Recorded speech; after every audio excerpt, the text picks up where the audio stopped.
I don't want any mother to listen to what people have to say about the way you should heal and the amount of time it should take for you to heal.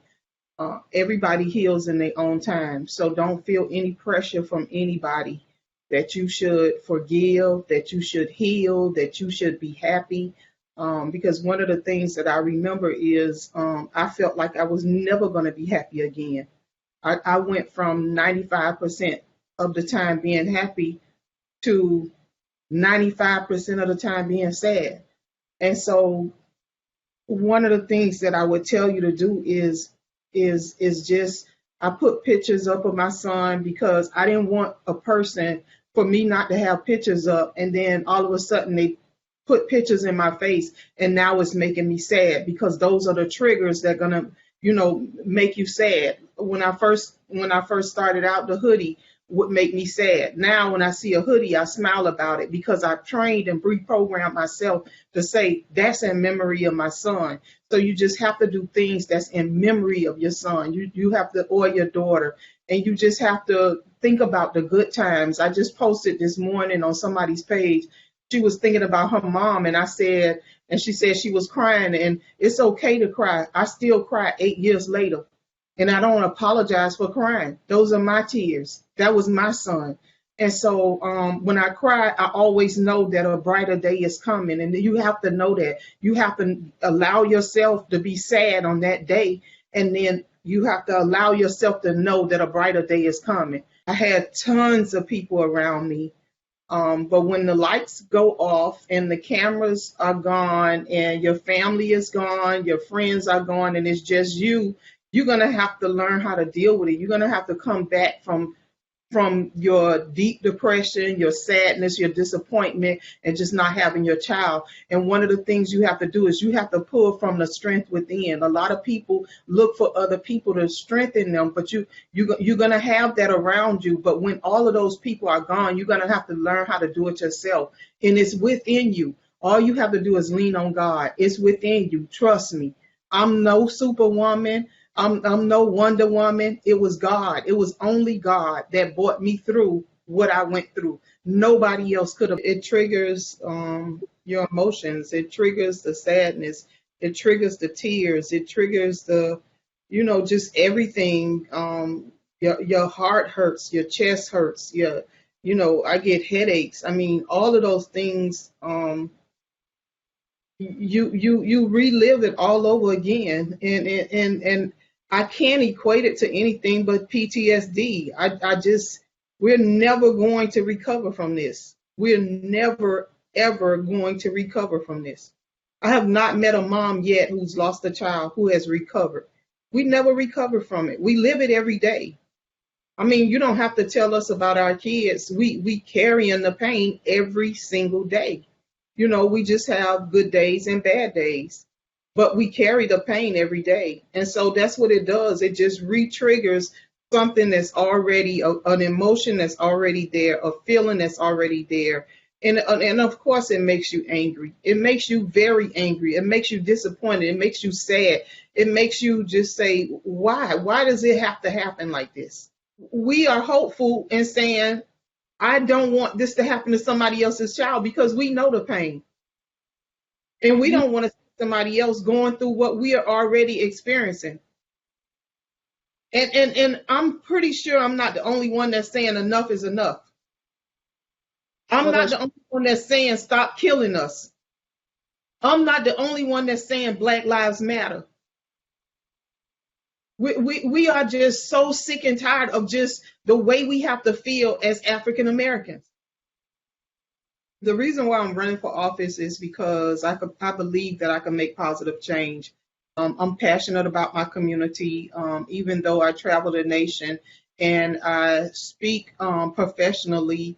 I want to see changes here in my own backyard, and so that's what encouraged me to run for office. I truly believe that seat belongs to the people, and through whatever process is gotten away from being the people's seat, and I want to bring that back.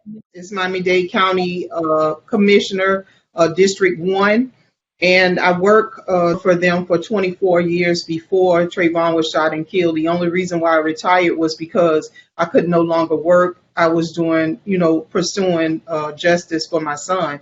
And so I took a leave of absence or whatever, but I was currently working at that time. Trayvon was shot and killed.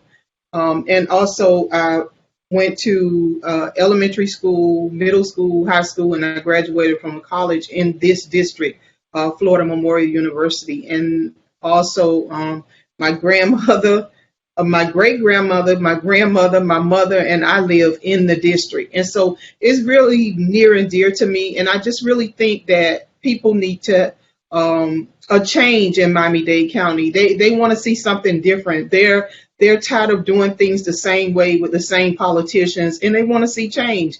And I believe I can go into it and look at it with fresh new eyes. I'm not connected to anybody. I don't owe anybody anything.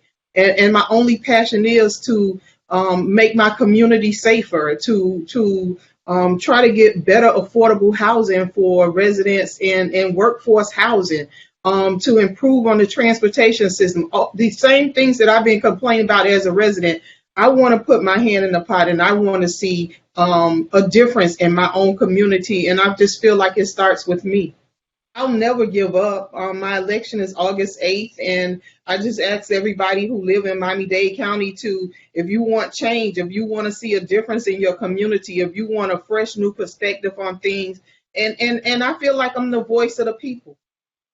At times it can feel hopeless and you feel helpless because you never know when you're going to be watching a news story in your home, in the safety of your home, and the next day you're it. You never know when the next tragedy is going to happen, and if it's going to be somebody that you know or somebody that lives in your neighborhood, and somebody has to call on you. You never know those things. You're never going to know the pain that we face because you are not experiencing that particular pain. And so what I would encourage people to do is take a look at what happened with these tragedies and think to yourself, what if that was my son? What if that was my daughter? What if that was my sister? What if that was my mom?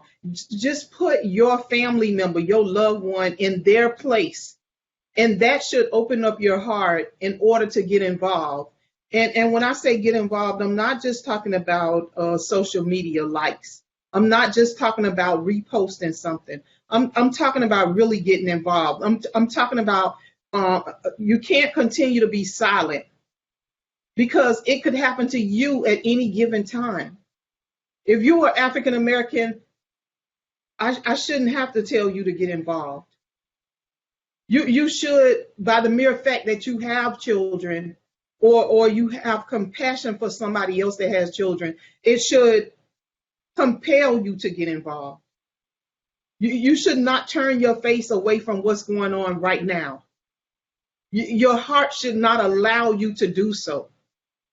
You have to get involved, whether that looks like voting, whether that looks like registering to vote, whether that looks like attending jury duty, whether that looks like signing petitions, or whether that looks like protesting, whether it looks like sending letters to the president, the governor, your local officials, whatever it looks like to you, but you have to do something. You can no longer just be silent and talk about it. You have to get involved because it could be your child next. I have another son, Javaris Fulton, and I have to keep moving because I have to fight for Javaris. I can't do anything about Trayvon. The situation happened with Trayvon. The tragedy already occurred with Trayvon. I can't save him, but I can certainly work towards saving my older son, Javaris, and every Trayvon Martin and everybody's son and daughter that's on this, that's listening under my voice. I can certainly do my part, and that's the problem. People are not doing their part.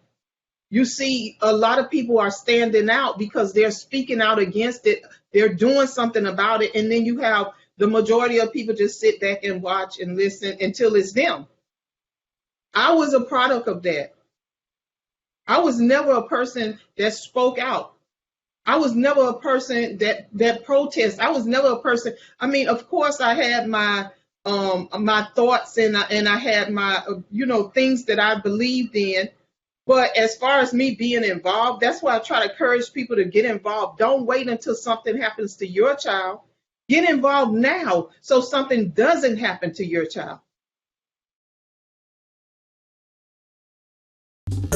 Well, hey there, GMA fans. Robin Roberts here. Thanks for checking out our YouTube channel. Lots of great stuff here. So go on, click the subscribe button right over here to get more of awesome videos and content from GMA every day, anytime. We thank you for watching, and we'll see you in the morning on GMA.